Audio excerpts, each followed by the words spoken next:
ठीक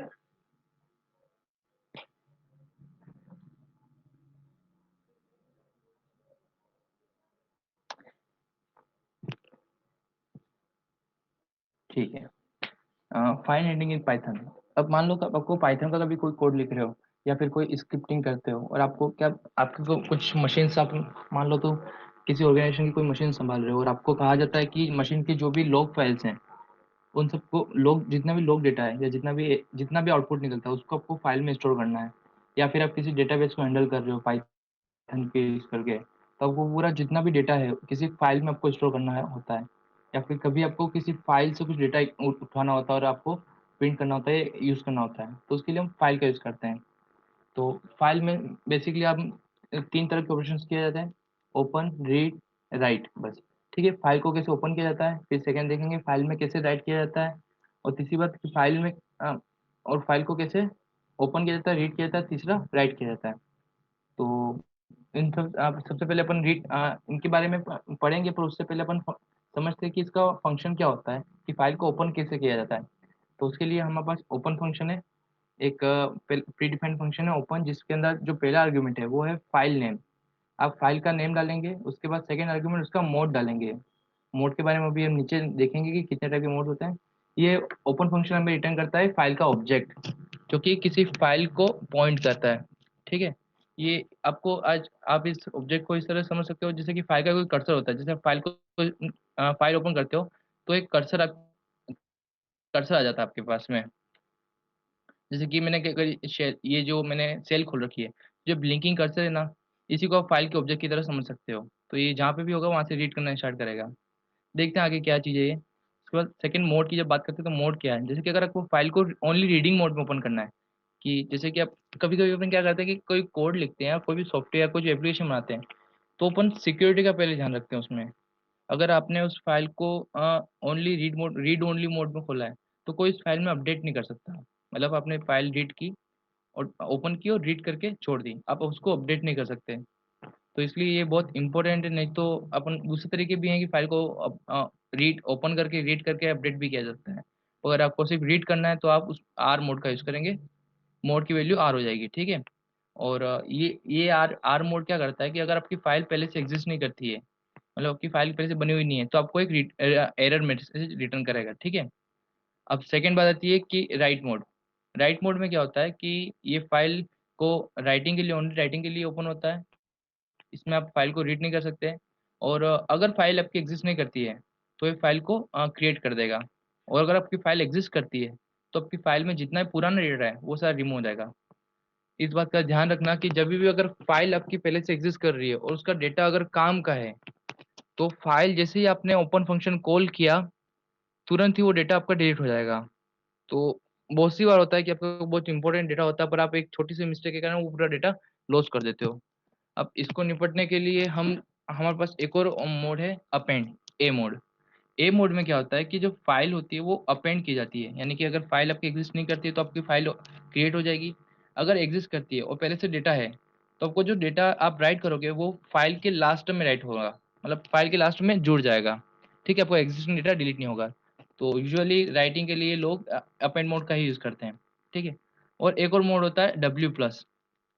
W plus mode read and right both के लिए होता है।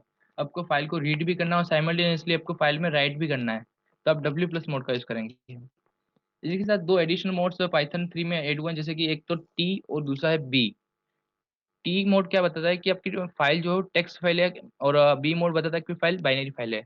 कहने का मतलब अगर आपने कोई डेटाबेस फाइल बना रखी है, टेक्स्ट फाइल बना रखी है, या कोई एक्सेल फाइल है, तो उसमें सिर्फ आपके पास टेक्स्ट फाइल होगा, यानी कि टेक्स्ट में डेटा होगा। पर आपकी जैसे कि इमेज फाइल, ऑडियो फाइल या वीडियो फाइल है, अगर आपको उसको ओपन करना है, उसमें से कोई डेटा निकालना है, तो आपको बी स्पेसिफाई करना होगा उसके साथ में। कहने का मतलब अगर आर के साथ में आपको टी लिखना है या फिर आर के साथ में बी लिखना है, तो इससे वो आइडेंटिफाई करेगा कि कौन से टाइप की फाइल है। ठीक है। अब जैसे कि हम अब मान लेते हैं कि आर का मैंने बताया था कि अगर फाइल आपकी एग्जिस्ट नहीं करती है तो आपको एरर मैसेज रिटर्न करेगा। ठीक है। तो ये जैसे कि हमने देख लिया कि यहाँ पे फाइल एग्जिस्ट नहीं करती थी, इसलिए हमें एरर मैसेज दिया, file not found error. Error का नाम हमेशा ध्यान रखना। ठीक है, आप कभी भी प्रोग्रामिंग करते हो तो आपको एरर का नाम पढ़ते ही आपको पता चल जाना चाहिए आपने कहाँ गलती की है। अब जैसे कि बात करते हैं, अब फाइल को जैसे आपने ओपन कर लिया, तो फाइल को क्लोज करने की बारी आती है। क्यों? क्योंकि जब आप बहुत बड़ी एप्लीकेशन बनाते हो तो आपने अगर मल्टीपल फाइल ओपन करके रख ली, तो इसमें फाइल में क्या होता है कि प्रोटेक्शन लगा हुआ रहता है कि अगर मतलब फाइल को, अच्छा चलो एक एग्जांपल देखते हैं।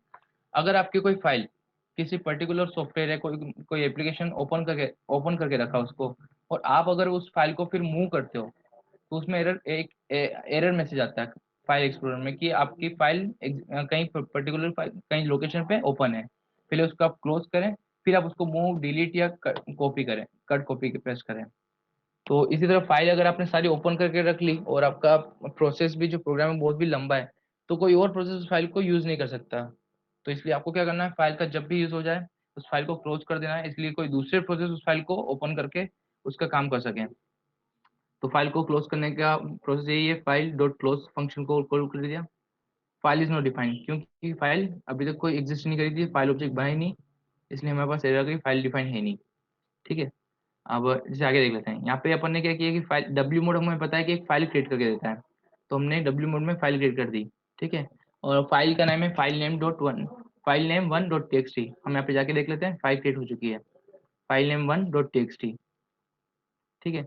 अब मैं इसको रीड आर मोड में ओपन करता हूँ, तो इस बार चेक करता हूँ, इस बार कोई एरर नहीं है, आर मोड में ओपन भी हुई और फाइल क्लोज भी हो गई। हमें आउटपुट इसलिए नहीं दिखा क्योंकि हमने कोई मेथड कोई कॉल नहीं करवाया, उसका मतलब कुछ ऑपरेशन नहीं करवाया अपन ने रीड या राइट का। अब इसके फाइल एंडिंग के कुछ फंक्शन, जैसे कि रीड मोड के लिए रीड फंक्शन होते हैं। रीड फंक्शन क्या कहता है कि जितना भी डेटा है फाइल में, आपने जितना भी 100 200 400 500 या एक दो जितने भी वर्ड्स लिखे हैं या जितने भी लाइंस लिखी हैं, वो सारी रीड फंक्शन एक साथ ही पूरा रीड कर लेता है और आपको प्रिंट करके देता है। सेकेंड सेकेंड फंक्शन होता है read line. Read line function क्या करता है कि आपकी फाइल में से one line at A time read करता है, मतलब कि आपको एक एक लाइन रीड करके देगा। पहली लाइन, फिर सेकंड टाइम उसको कॉल करोगे तो सेकंड लाइन, फिर थर्ड टाइम कॉल करोगे थर्ड लाइन। ऐसे करके आपका जो कर्सर होता है, जो फाइल का कर्सर, जैसे स्टार्टिंग में कर्सर यहाँ पर है, उसमें आपने रीड किया, वो कर्सर नीचे चला जाएगा। फिर second time read line call किया, फंक्शन कर्सर नीचे चला जाएगा। इस तरह से आपने फिर लास्ट टाइम किया तो कर्सर यहाँ पे आ जाएगा, और इसके बाद में कोई डेटा नहीं है तो फाइल आपको कुछ भी रीड करके नहीं देगी। ठीक है। और जैसे रीड लाइन का, अब रीड और रीड लाइन में दोनों डिफरेंस क्यों बनाया गया है? रीड चल रहा, इतना अच्छा फंक्शन था, फिर भी रीड लाइन क्यों बनाया है? तो कई बार क्या होता है कि फाइल्स आपकी बहुत बड़ी होती है, मेगाबाइट्स में भी फाइल होती है, और आपका जो एप्लीकेशन अगर मेगाबाइट्स की फाइल को लोड करेगा और किसी वेरिएबल स्टोर करेगा, तो आपको भी उतना स्पेस चाहिएगा। तो हम क्या करते हैं कि हम सेफ साइड के लिए एक एक लाइन को रीड करते हैं और उसके ऊपर प्रोसेसिंग करते हैं, ना कि पूरे डेटा को एक साथ बंच में रीड करके और फिर प्रोसेसिंग करना। तो ये बेस्ट ऑप्शन रहता है कि आप रीड लाइन का मोस्टली यूज करें। एक फंक्शन और होता है read lines. Read lines function क्या करता है कि आपको एक लिस्ट रिटर्न करता है, और लिस्ट के हर एक एलिमेंट क्या होते हैं, उस फाइल के लाइंस। यानी कि फर्स्ट एलिमेंट हो गया first line, second element second line, third element third line. और चौथा ऑप्शन होता है अपने पास में, ये फर्स्ट रीड हो गया, सेकंड रीड लाइन हो गया, थर्ड रीड लाइंस हो गया, और फोर्थ हो गया लूपिंग। फाइल ऑब्जेक्ट पे आप लूपिंग करो और फिर भी आप आउटपुट देख सकते हैं। हम देखते हैं कि एक एक कोड को रन करके देख रहे हैं। ठीक है। सबसे पहले हमने फाइल को ओपन किया रीड मोड में, फाइल नेम डॉट टी, और उसको प्रिंट कर दिया, उसके अंदर जितना भी डेटा था। तो फाइल देखते हैं, फाइल नेम के अंदर क्या पड़ा हो पहले।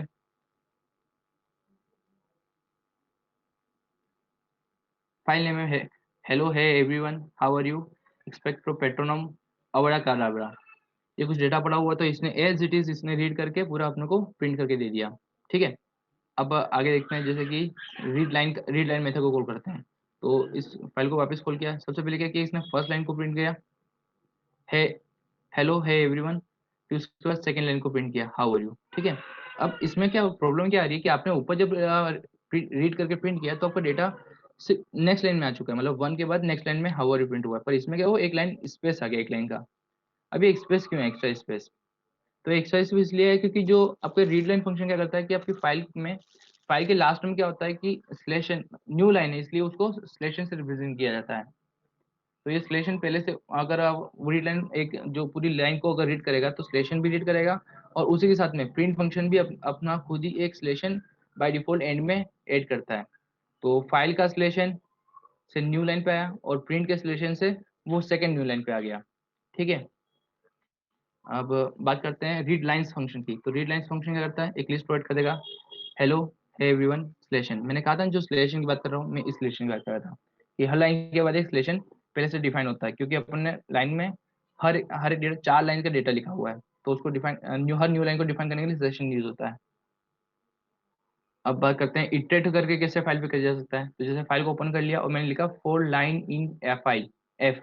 एफ हमारा क्या है, फाइल का ऑब्जेक्ट है, और मैंने लाइन को इटरेट करा दिया उसके ऊपर, और फिर लाइन को प्रिंट कराते हैं तो क्या आता है देखते हैं।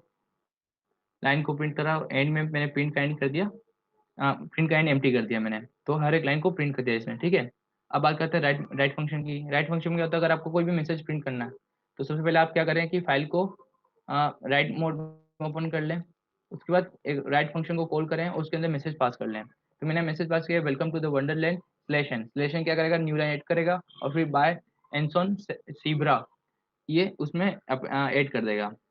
तो देखते हैं हम रीड करा के इसको, ठीक है। फाइल को आपने राइट किया, फिर अपन रीड करा है, तो welcome to the wonderland by Anson Sebra, ठीक है। अब हम बात करते हैं अपेंड करने की, कि पहले से डेटा पड़ा हो उसमें अगर मुझे कुछ डेटा ऐड करना है, जैसे कि पुरानी फाइल थी फाइल नेम 2, जो कि फाइल नेम 2 है, उसमें मेरे को कुछ और अपेंड करना है कुछ डेटा, तो मैं करूंगा उसको अपेंड मोड में ओपन करूंगा और राइट फंक्शन को ही कॉल करूंगा। इसमें भी राइट फंक्शन ही कॉल होता है,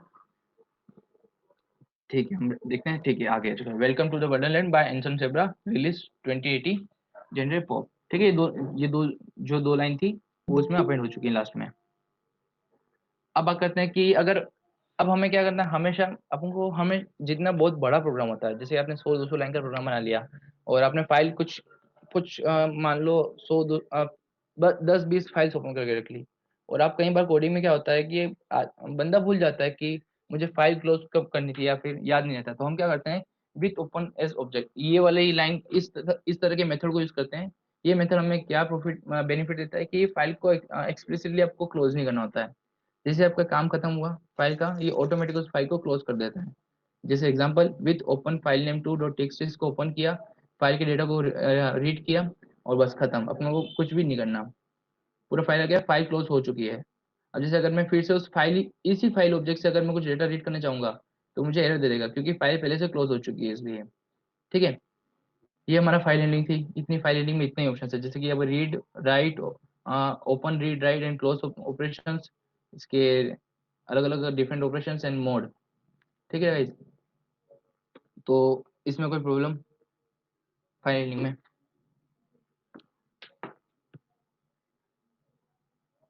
सर ओपन में से क्लोज कब होती है? Open as Eklavya, open as में जब भी अपना कोड इंडेंटेशन के अंदर जब तक अपना कोड रहेगा तब तक वो फाइल ओपन रहेगी, और जैसे इंडेंटेशन के बाद आपका कोड चला जाता है वो फाइल क्लोज हो जाती है।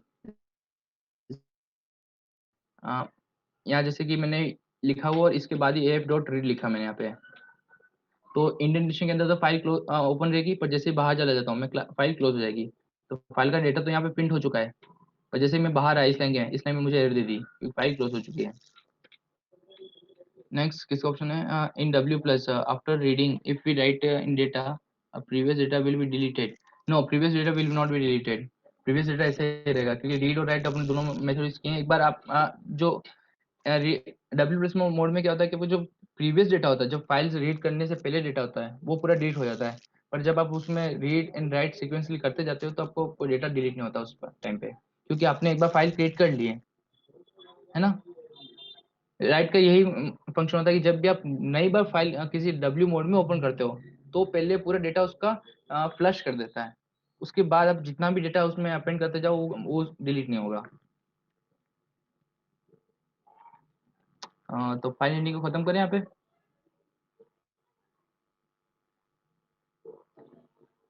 ठीक है चलो, अब फंक्शन टॉपिक पे आते हैं।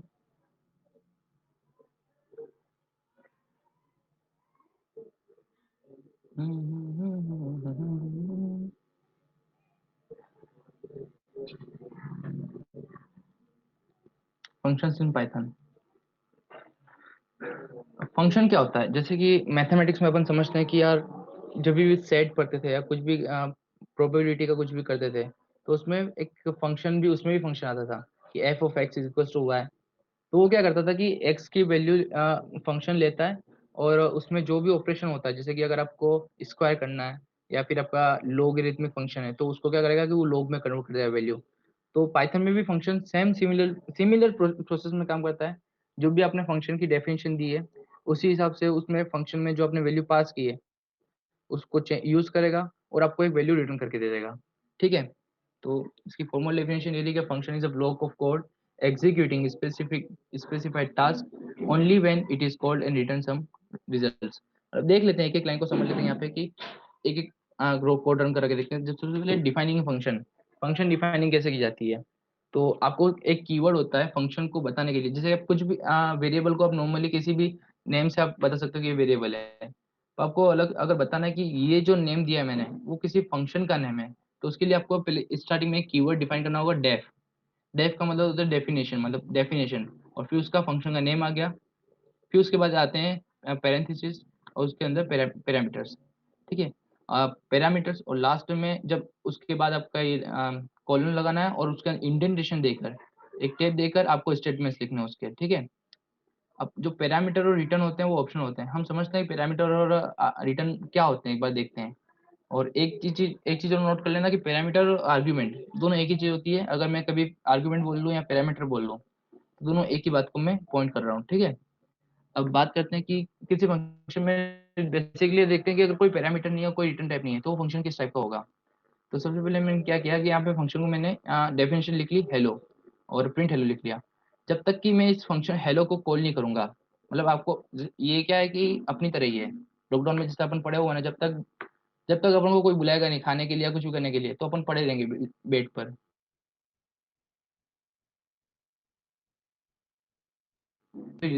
वर्क नहीं करेंगे। तो जैसे मैंने इसको रन भी करा लिया, और जब तक मैंने हेलो को कॉल ही नहीं किया तब तक इसने कुछ प्रिंट ही नहीं किया।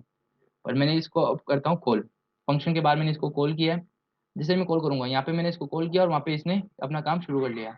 ठीक है, तो हेलो प्रिंट हो चुका है। यहाँ पे कोई भी मैंने कुछ आर्गुमेंट या कुछ भी पास नहीं किया, और कुछ भी रिटर्न टाइप मुझसे फंक्शन से कुछ नहीं चाहिए था। ये अपना काम करके चला जाए बस। अब एक मैं बोलता हूँ कि यार फंक्शन को मैं बोलता हूँ कि भाई देखो ये कुछ पैसे, किसी बंदे को, मैंने लड़के को बोला कि यार कुछ पैसे ले और बस ये काम करके आ जा।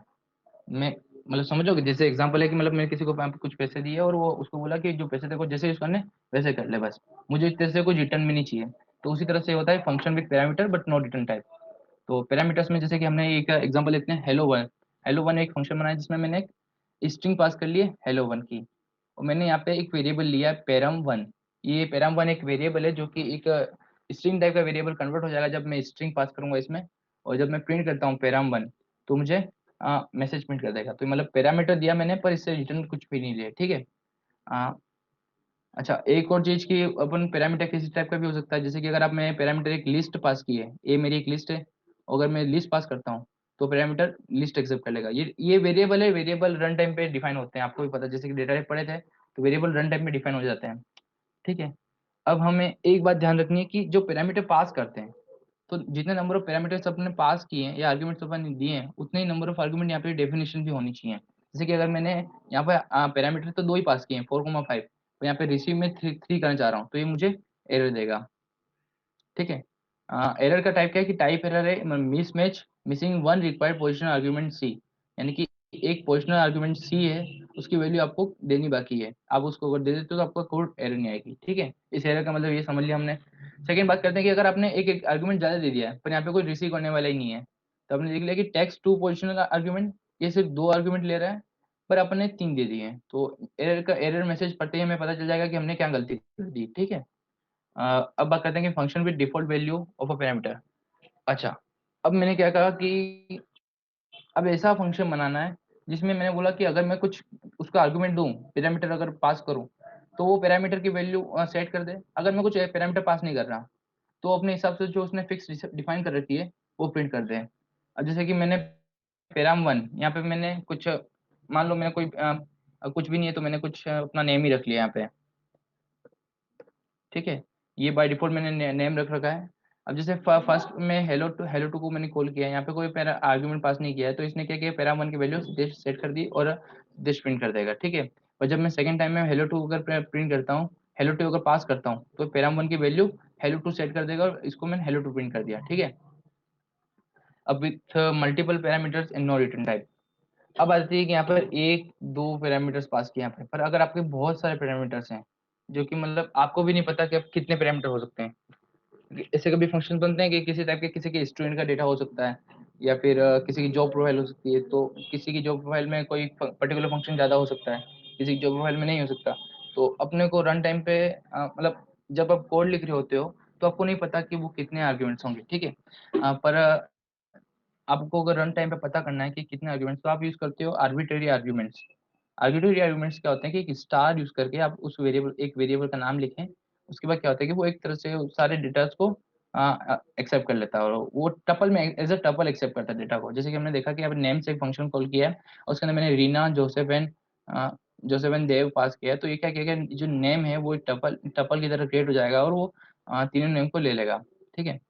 तो मैंने ले लिया कि रीना जोसेफ एंड देव, और उसका टाइप हो गया tuple, and Reena one two जो सेकंड फंक्शन कॉल किया उसका नाम भी टपल हो गया, ठीक है।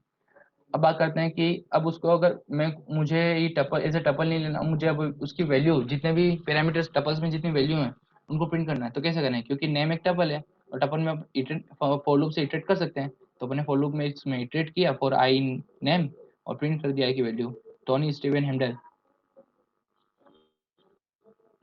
अब बात करते हैं कि अगर कोई पर्टिकुलर पहले फर्स्ट, आपको पता है कि कुछ वेरिएबल्स कुछ पैरामीटर्स तो पहले से प्री डिफाइन है, पर आगे कुछ पैरामीटर्स कुछ कितने भी हो सकते हैं। तो हमने क्या किया, पहले यहाँ पे हेलो एक वेरिएबल ले लिया, और सेकंड में फिर अपने क्या किया, आर्बिट्रेरी आर्ग्यूमेंट्स लगा लिए। तो यहाँ पे क्या होगा कि जब फंक्शन कॉल होगा तो हेलो जो है, ये हेलो स्ट्रिंग, वो तो हेलो में पास हो जाएगी, और बाकी रिमेनिंग जितनी भी डेटा है वो पूरा नेम में पास हो जाएगा, ठीक है। और सिमिलरली इसमें भी अगर रीना जो होगी, रीना हेलो में पास हो जाएगी, और Ramesh and Kishan and comma one, ये जो तीनों आर्गुमेंट है, रमेश किशन एंड वन, ये तीनों नेम में चल जाएंगे। इसको रन करके देखते हैं, hello Reena, hello Ramesh, hello Kishan. यहाँ पे मैंने हेलो कोमा आई रख रखा है, तो हेलो वेरिएबल जितना भी फर्स्ट हेलो आ चुका है, बाद में नेम के जितने वेरिएबल्स आ चुके हैं। यहाँ पे देखें रीना हेलो में जा चुका है, क्योंकि फर्स्ट वैल्यू वो उसने फर्स्ट वैल्यू उसने रोक रखी है कि मैं पहली वैल्यू जाएगी तो मैं लूंगा, बाकी तुझे जितनी भी चाहिए, नेम को बोला कि जितनी चाहिए तू ले ले, ठीक है। अब बात करते हैं कि अगर आपको, अब बात करते हैं कि कोई फंक्शन क्या रिटर्न करता है। मतलब अगर आपने कोई रिटर्न आर्गुमेंट कुछ रिटर्न नहीं लिख रखा है, मतलब रिटर्न को डिफाइन करने का तरीका होता है फंक्शन में, या आप उसमें रिटर्न, जैसे मैंने यहाँ पे वन लिख लिया, तो क्या कहता है फंक्शन कुछ वन रिटर्न कर देगा मुझे, मैंने प्रिंट कर दिया, कॉल फंक्शन कॉल करा है, उसके बाद जो भी आर्ग्यूमेंट वहाँ से रिटर्न होगा वो मैंने प्रिंट कर दिया। पर अगर आपको फंक्शन कुछ रिटर्न नहीं कर रहा है, मतलब आपने कुछ रिटर्न डिफाइन ही नहीं किया है, मैंने सिर्फ जैसे पास लिख लिया उसको, तो क्या रिटर्न करेगा, तो वो फंक्शन नन रिटर्न करेगा। अगर आपने कोई भी रिटर्न डिफाइन नहीं किया है तो फंक्शन आपको रन नन रिटर्न करके देता है, ठीक है। अब with no parameters and a return type, बात करिए कोई पैरामीटर नहीं है पर आपको एक रिटर्न टाइप चाहिए, तो उसका एग्जांपल देख लेते हैं। जैसे कि def hello three, return hello three. यहाँ पे मैंने कोई भी पैरामीटर नहीं लिया है, बस इसको एक रिटर्न मांगा उससे कि भाई हेलो थ्री ले लो, ठीक है। यहाँ पे भी जैसे कि यहाँ पे मैंने एक पैरामीटर रिटर्न किया है, यहाँ पे दो पैरामीटर्स रिटर्न किए हैं, यहाँ पे पूरी एक लिस्ट रिटर्न की है।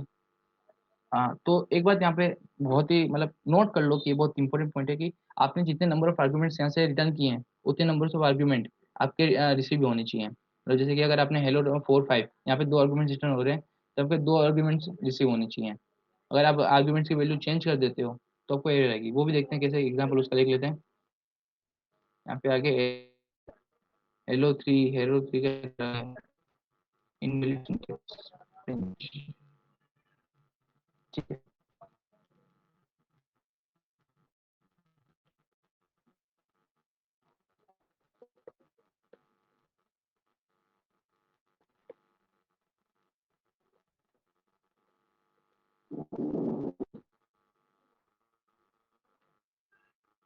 देखते हैं अच्छा, सबसे पहले हेलो थ्री फंक्शन में हेलो, सेकंड में मैंने रिटर्न किया hello four and hello five, इसने hello four and hello five को प्रिंट कर दिया, फोर एंड हेलो फाइव। उसके बाद इसने फिर ने क्या किया, अपने hello hello four and five यहाँ से ठीक है, सॉरी प्रिंट हेलो, ये खोल के आपने प्रिंट कर दिया, तो इसने print hello four and hello five. उसके नीचे आपने क्या किया कि जो भी टपल्स के जो भी उनको अनपैक किया है, इसको अनपैकिंग बोलते हैं। किसी भी लिस्ट की या टपल्स के जितने भी डेटा होते हैं उनको किसी वेरिएबल में अलग अलग करना है, उनको अनपैकिंग करते हैं, और अनपैकिंग करके जब प्रिंट किया तो विदाउट टपल प्रिंट होगा, ठीक है। और लास्ट में हम देखते हैं कि हमने लिस्ट फंक्शन कॉल किया तो ये पूरी लिस्ट प्रिंट हो चुकी है। अब बात करते हैं, अगर आपका आपने रिटर्न तो मतलब रिसीव दो वेरिएबल कर रहे हो पर आप रिटर्न तीन कर रहे हो, तो क्या होगा, तो ये एरर रिटर्न करेगा, क्या रिटर्न करेगा, too many values to unpack, यानी कि वैल्यूज सबकी बहुत सारी, पर यहाँ पे उसको अनपैक नहीं कर सकते वो, क्योंकि दो वेरिएबल चाहिए आपके पास में with one parameter and return type. जब अगर आप एक पैरामीटर और एक रिटर्न टाइप देखते हैं तो उसका एग्जांपल देख लेते हैं। यहाँ पे मैंने एक पैरामीटर दिया है hello6, और उस hello6 एक वेरिएबल hello6 की जो वैल्यू होगी वो प्रिंट कर देते हैं, तो hello6 प्रिंट हो चुका है, ठीक है। अब बात करते हैं पोजीशन पैरामीटर्स। पाइथन में पोजीशन पैरामीटर जितने भी इनबिल्ट फंक्शन होते हैं उन सब में पोजीशन पैरामीटर्स होते हैं। पोजीशन पैरामीटर्स क्या कहते हैं कि आपकी जो पहले प्री डिफाइंड वैल्यू सेट कर लेते हैं, और जितने भी मतलब आपके पहले से उसके नेम डिफाइन होते हैं हर वेरिएबल के, और उसकी वैल्यूज डिफाइन होती है। जैसे मैंने बात की यहाँ पे a=5 लिख लिया और b=7, तो मैंने यहाँ पे उसकी वैल्यूज डिफाइन कर ली है। अगर मैं वहाँ पे, तो जैसे कि एग्जाम्पल्स देख लेते हैं। सबसे पहले यहाँ पे मैंने सम फंक्शन कॉल किया और यहाँ पे क्या 10, 11, तो ये क्या करता है कि 10 में ए में 10 की वैल्यू असाइन हो जाएगी और बी में असाइन हो जाएगी 11, ठीक है। अब सेकंड में देखते हैं a=5, तो मैंने यहाँ पे क्या कर लिया कि पहले यहाँ पे बता दिया कि जो वेरिएबल आपने फंक्शन डेफिनेशन ए वेरिएबल है उसमें आप 5 असाइन कर लो, और बी वेरिएबल में आप 6 असाइनमेंट कर लो। तो हम अच्छा ये पहले भी देख चुके कि अगर आपका कोई भी आर्ग्यूमेंट पास नहीं होता तो वो प्री डिफाइंड वैल्यू सेट करता है ना। तो एक बार रन कर लेते हैं और फिर आउटपुट चेक करते हैं क्या आ रहा है। बहुत सही।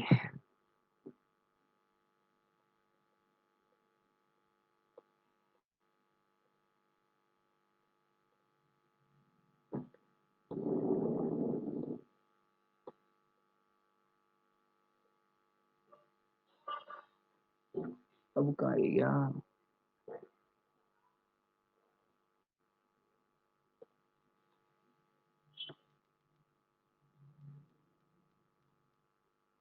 ठीक है, तो सबसे पहले क्या किया इसने ए, इसमें जब भी फंक्शन कॉल करेंगे तो ए और बी की वैल्यू प्रिंट करता है, ठीक है। फंक्शन सबसे पहले अपन 10 और 11 पास किया, तो ए की वैल्यू 10 हो गई, बी की वैल्यू 11 हो गई, ठीक है। उनका सम रिटर्न कर दिया इसने 21।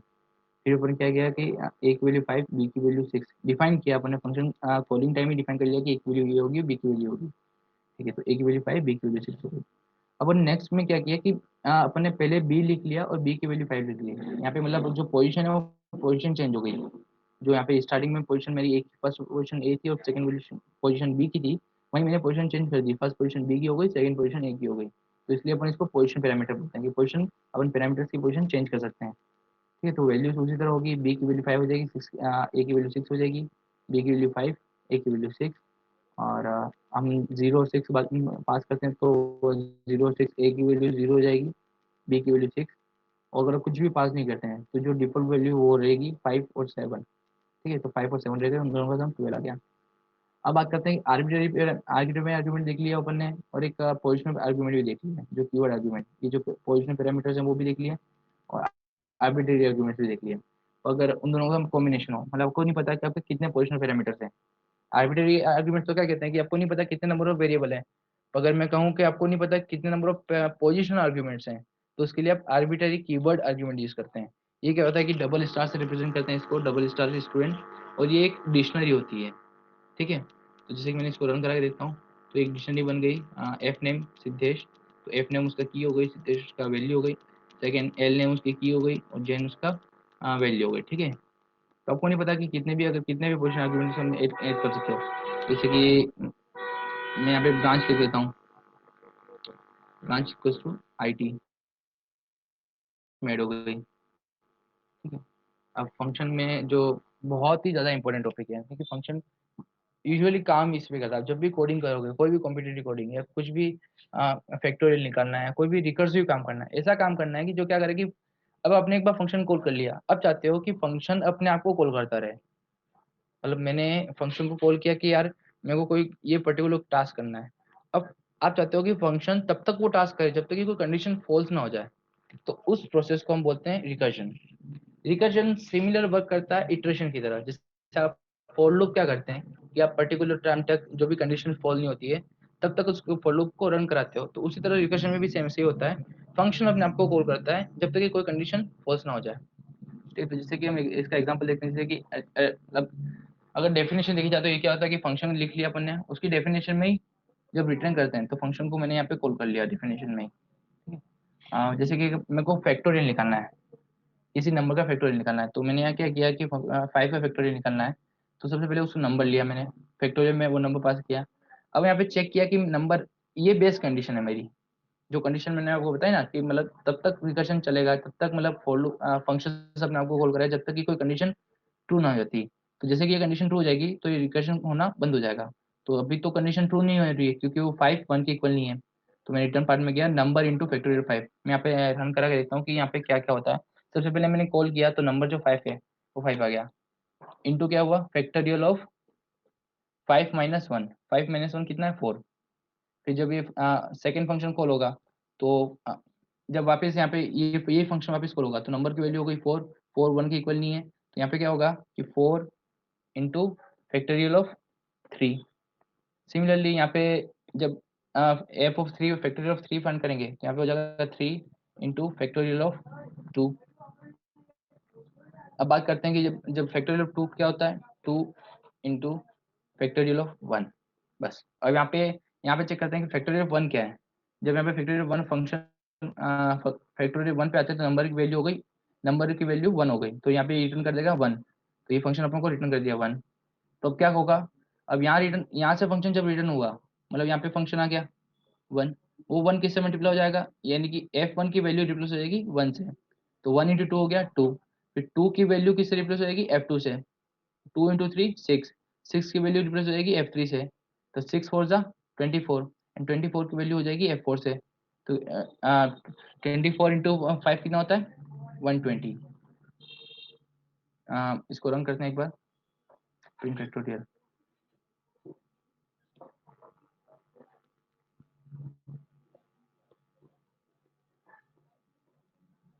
ठीक है तो 120 आ चुका है। ठीक है, अब सेकंड फंक्शन क्या था, sum of n numbers. N numbers का सम मुझे करना है तो एन नंबर, जैसे मैंने कोई भी बोल दिया कि 10 तक मुझे नंबर जितने भी नंबर्स हैं उन सबका सम चाहिए। तो मेरी बेस्ट कंडीशन क्या होगी कि मैं 10 पास करता हूँ और मैं बार बार सम कराता हूँ उस नंबर को उसके प्रीवियस नंबर के फंक्शन से। और बेस्ट कंडीशन है कि अगर वो नंबर 0 हो जाता है तो मुझे वहाँ पे रुक जाना है। तो इसी तरह चलेगा एन प्लस हो जाएगा n - 1। n - 1 है, जैसे कि n अगर मैं 3 पास करता हूँ तो n - 1 2 हो जाएगा। और वो 2 प्लस हो जाएगा 1 से और 1 प्लस हो जाएगा 0 से। तो 0 + 1 + 2 + 3, इस तरह से ये वैल्यू रिजल्ट आएगा। ठीक है, सम ऑफ 3।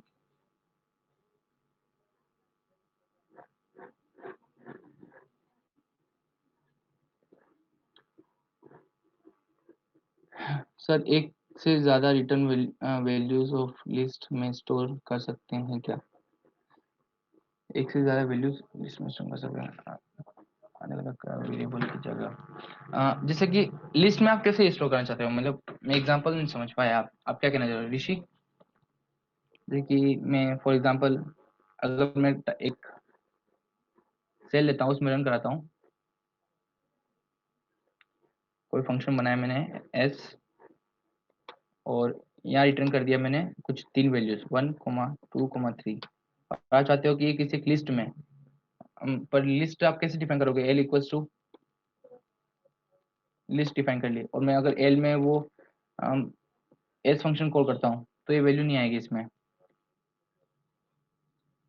अलग अलग वेरिएबल की जगह एल में वो एस की तीनों वैल्यू नहीं आ पाएंगी। यहाँ पे आ गई एल, पर एल एक लिस्ट नहीं है। मतलब एल ने क्या हो गया कि जो एस अपना अगर मल्टीपल वैल्यूज होती हैं तो मल्टीपल वैल्यूज क्या करती है, टपल की तरह रिटर्न हो जाती हैं। मैंने यहाँ पे भी अपन एग्जांपल देखा था कि जो मल्टीपल वैल्यूज थी वो एक टपल की तरह रिटर्न हो जाती हैं, लास्ट टपल। तो इसने क्या किया कि एल की जो डेफिनेशन थी, जो लिस्ट आपने बता रखा है कि एल एक लिस्ट है, उसकी डेफिनेशन को पूरा चेंज कर दिया उसने। एक नया वेरिएबल एल नाम का ही नया वेरिएबल बनाया और जो कि टपल टाइप का, और उसमें अपने वैल्यू असाइन कर ली। तो ये अगर आपको लिस्ट में कन्वर्ट करना है तो आपको यहाँ पे बाहर टाइप कास्टिंग करनी होगी, लिस्ट एस ऑफ एल। तो आपको लिस्ट में कन्वर्ट हो चुका है। ऋषि क्या आप सुन रहे हो। हाँ ठीक है। और किसी को कुछ डाउट था, ये फंक्शन भी टॉपिक आज खत्म हो चुका है और आज का टॉपिक सारे खत्म हो चुके हैं। अब अगर कुछ डाउट है या फिर कुछ करके देखना है तो ट्राई करना है तो चले काम करते हैं, फिबोनाची सीरीज का अपन एक कोड लिख के देखते हैं। ठीक है, फिबोनाची सीरीज क्या होती है उसका कोड लिखते हैं क्योंकि टाइम बचा हुआ है। तो एक प्रोग्राम करके देख लेते हैं आज। ठीक है, किसी को कुछ प्रॉब्लम तो नहीं है ना। ठीक है, तो यहाँ अच्छा सबसे पहले समझते हैं कि फिबोनाची सीरीज क्या होती है। तो फिबोनाची सीरीज जैसे कि ऐसी सीरीज जो कि प्रीवियसली दो नंबर का सम होता है। स्टार्टिंग के दो नंबर सीरीज में 0 और 1 होते हैं, ठीक है। अब नेक्स्ट नंबर की बात करते हैं, तो नेक्स्ट नंबर इन दोनों नंबर का सम होगा 0 और 1। 0 1 का सम होता है 1। फिर जो नेक्स्ट नंबर होगा वो लास्ट 2 डिजिट का सम होगा 1 एंड 1 का, तो नेक्स्ट नंबर हो गया 2। फिर आएगा 2 + 1 3, 3 + 2 5, ठीक है। फिर 5 + 3 8, 8 + 3 8 + 5 13, सॉरी 8 + 5 13 एंड सो ऑन। ठीक है, इस तरह से फिबोनाची सीरीज होती है। तो देखते हैं इसको कैसे अपन कोड कर सकते हैं। तो मेन लॉजिक क्या है इसका क्या लॉजिक बना सकते हैं अपन। तो कभी जैसे मैं सोच रहा हूँ कि इसका लॉजिक क्या बनेगा कि अगर मैं फिबोनाची निकालने को बोलता हूँ, अगर एक नंबर के लिए निकालने बोला हूँ तो 0 प्रिंट कर दूंगा। अगर मैं बोलता हूँ कि आपको फिबोनाची प्रिंट करनी है 2 नंबर के लिए, तो मैं 0 1 प्रिंट कर दूंगा। फिर उसके बाद 30 से लेकर जितने भी आगे जितने भी नंबर्स हैं उनके लिए मुझे एक लॉजिक बनाना है कि थर्ड वेरिएबल के लिए क्या करूंगा, मैं 2 वेरिएबल को पहले से स्टोर करके रखूंगा किसी एक अलग वेरिएबल में, और उनका सम लेके इसमें इनपुट कर दूंगा। नहीं समझ में आया तो एक बार कोड में समझ लेते हैं। डेफ फिब, ठीक है। अच्छा, फिब को भी अपन दो तरीके से करेंगे, नॉर्मली रिकर्जन से भी, और दूसरा एक इटरेशन से, फॉर लूप से भी। तो सबसे पहले एक इटरेशन से करके देख लेते हैं। मैंने यहाँ पे नंबर पास कर लिया कि जितने नंबर तक मेरे को निकालना है, जितनी लंबी सीरीज निकालनी है फिबोनाची की। अगर वो number if n is less than 0 1 2 3, 3 से छोटा होता है, तो सबसे पहले a इक्वल्स टू 0, दो वेरिएबल लेते हैं, b इक्वल्स टू 1, और इफ n इक्वल्स टू 1 हो गया तो रिटर्न कर दो 0, और इफ n इक्वल्स टू 2 हो गया तो रिटर्न कर दो 0, 1। ठीक है, अब मैंने यहाँ तक, क्योंकि मेरे पास इन दोनों को निकालने का कोई तरीका नहीं है। ये फिबोनाची सीरीज में हमेशा फिक्स होता है कि स्टार्टिंग के दो नंबर यही होंगे। तो मैंने ये भी यहाँ पे डिफाइन कर लिया कि अगर वो सीरीज आपको एक नंबर की सीरीज मांगता है, दो नंबर की सीरीज मांगता है, तो आपको ये प्रिंट करना है। फिर हम क्या करते हैं कि नेक्स्ट नंबर के लिए इटरेट करते हैं। तो for I in range N, N number तक के लिए प्रिंट करते हैं ए को प्रिंट नहीं करते हैं, एक लिस्ट बना लेते हैं, क्योंकि अब हम सारे फंक्शन हम रिटर्न कर रहे हैं, तो एक एम्प्टी लिस्ट बना लेते हैं, LST, और उसमें अपेंड करा देते हैं सारे नंबर्स को, LST डॉट अपेंड। ठीक है, मैं अब प्रिंट नहीं कर रहा है क्योंकि अपन सारा काम अगर रिटर्न से कर रहे हैं तो रिटर्न में काम करेंगे। और ए की जो वैल्यू है, मतलब ए सबसे पहले 0 को पॉइंट कर रहा था, बी 1 को पॉइंट कर रहा था। तो मैं अब क्या करता हूँ कि ए की वैल्यू को चेंज कर देता हूँ, ए की वैल्यू को चेंज कर दिया बी से, यानी कि ए का जो पॉइंटर है, यानी कि ए जो फर्स्ट को पॉइंट कर रहा था वो अब ए इसको पॉइंट कर रहा है। क्योंकि देखो बात समझो, अगर मुझे फर्स्ट इस ये 1 चाहिए तो मैं क्या करूंगा, इन दोनों का सम लूंगा मैं। जब मेरे को 2 चाहिए तो मैं 0 की क्या वैल्यू, क्यों 0 की क्या जरूरत, मैं नेक्स्ट 2 की वैल्यू लूंगा। तो जो बी था पहले उसको मैंने ए बना लिया, और जो बी होगा वो हो जाएगा ए प्लस बी, यानी कि ये जो नेक्स्ट वैल्यू आई ए प्लस बी जो सम, वो आ जाएगा, यानी कि B equals to A equals to B हो गया। यहाँ पे जो थर्ड वैल्यू वो लिख देते हैं ए प्लस बी, ए प्लस बी जो थर्ड वैल्यू मैंने ले ली, उसके बाद ए को मैंने चेंज कर दिया और बी को अपडेट कर दिया सी से। ठीक है, एक बार अब देखते हैं क्या आउटपुट आता है, फिर चेंज करते हैं कुछ। यहाँ पे फंक्शन कॉल करा, रिटर्न LST, और प्रिंट करा देते हैं, प्रिंट के अंदर function call fib of 5 numbers. तो रन करके देखते हैं, 5 नंबर 0 1 2 3 4, हाँ 1 2 3 4 5, ये 5 नंबर्स की लिस्ट आ चुकी है। अब हुआ कैसे, तो इसका एग्जीक्यूशन समझते हैं। सबसे पहले क्या किया इसने कि मैंने कंडीशन चेक की कि n 1 के इक्वल तो नहीं है और n 2 के इक्वल तो नहीं है, मतलब ये दोनों कंडीशन फॉल हो चुकी हैं, फॉल्स है ना। तो अब बात करते हैं कि आई 0 से लेकर n तक इटरेट करते हैं, 5 नंबर के प्रिंट कराने हैं अपन को। तो सबसे पहले क्या किया कि मैंने लिस्ट में जो ए इनिशियल वैल्यू ए की वो मैंने अपेंड करा दी।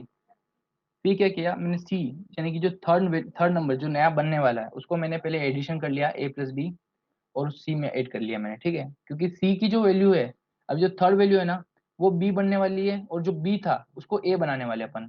तो क्या हुआ कि जो बी था पहले उसको हमने चेंज कर दिया ए में, और जो नया बी है उसमें साइन कर ली सी की वैल्यू, जो दोनों का समेशन है वो। और इसी तरह आगे चलता रहा, और ये लूप जब तक ये खत्म एन की आई की वैल्यू एन की इक्वल ना हो जाए तब तक ये लूप चलेगा, और लिस्ट में वैल्यूज अपेंड होती जाएंगी। यहाँ पे वैल्यू आ चुकी है। एक बार फिर चेक कर लेते हैं अपन इसको, जैसे कि अगर मैंने 1 पास किया तो मेरे को 0 प्रिंट करके दे रहा है। अगर मैंने 2 पास करता हूँ तो 0,1 प्रिंट करके दे रहा है, ठीक है। और इसको मैं लिस्ट कर लेता हूँ क्योंकि टपल रिटर्न कर रहा है एज अ, तो फिर लिस्ट की तरफ कन्वर्ट कर देते हैं अपन इसको। ये कुछ एरर आ गई, एरर क्या आ गई, लिस्ट एक्सपेक्टेड लोन 1 आर्गुमेंट को 2। Okay okay okay, list convert करने के लिए 0,1। अभी हाँ ठीक है, अब आ चुकी है लिस्ट, ठीक है। तो 1 के लिए भी चल रहा है, 2 के लिए भी चल रहा है।